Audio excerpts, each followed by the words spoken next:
Um, Hope everybody has a good morning. I actually teach EBD, special education at McGoffin County High School.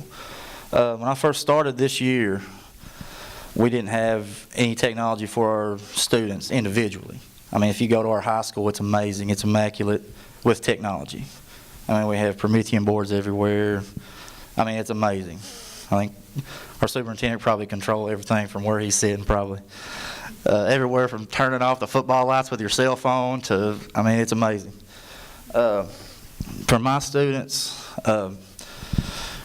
when we first started, we used, the Think, Pair, Share, all that. I mean, that's great stuff. But my kids, we didn't have the technology available for, like I use Easy CBM. I can go in and basically put whatever grade level they are on. If there's a kid on second grade level, I can put them on that second grade level in reading. So just last week, I looked, and within a week's time, I had a kid jump up a grade level, which is amazing. I mean, it is. Anybody here teach special ed? It's amazing. If you can jump up a grade level, it's amazing.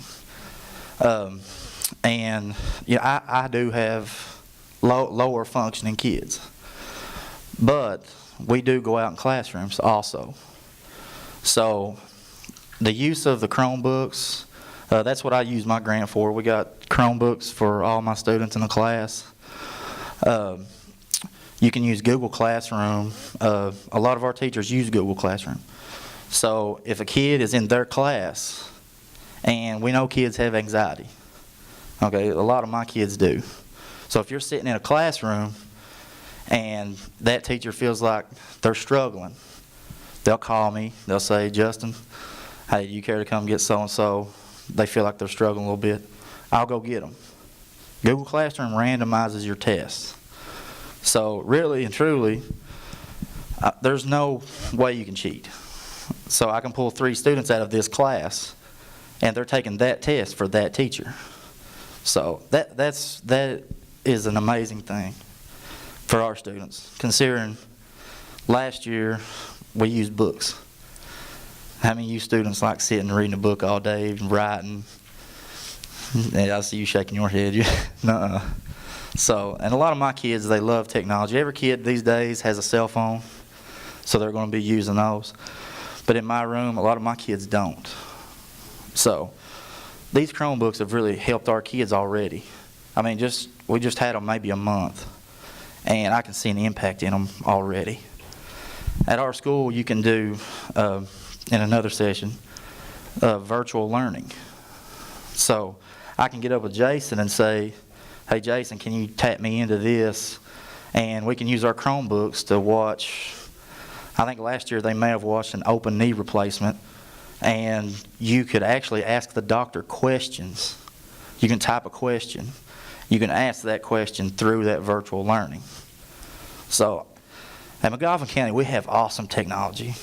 Awesome. And just this right here, just for my group, is going to make it that much better.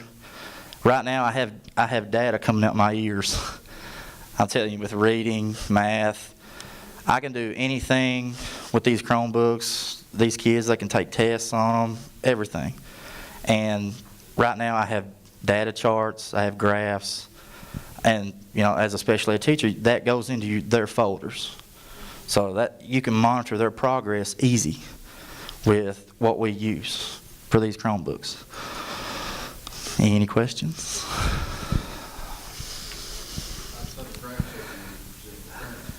Yes. Well, yeah. Every time we have a meeting, a special education meeting, an IEP meeting, we have these graphs. I bring them out. I present them. This is how your child's doing. This is where you're at. This is where I want them to go. So just like my last student, their IEP meeting might be due. I think it's next week. So what I'm going to do with his parents is I really want him to. He should be able to move up another grade level. A lot of his might be a little bit of effort and a little push, but I really think I can move him up a grade level, and that's big for our kids. They can see that, and then you have the technology aspect of it, and they're like, wow, this is my computer.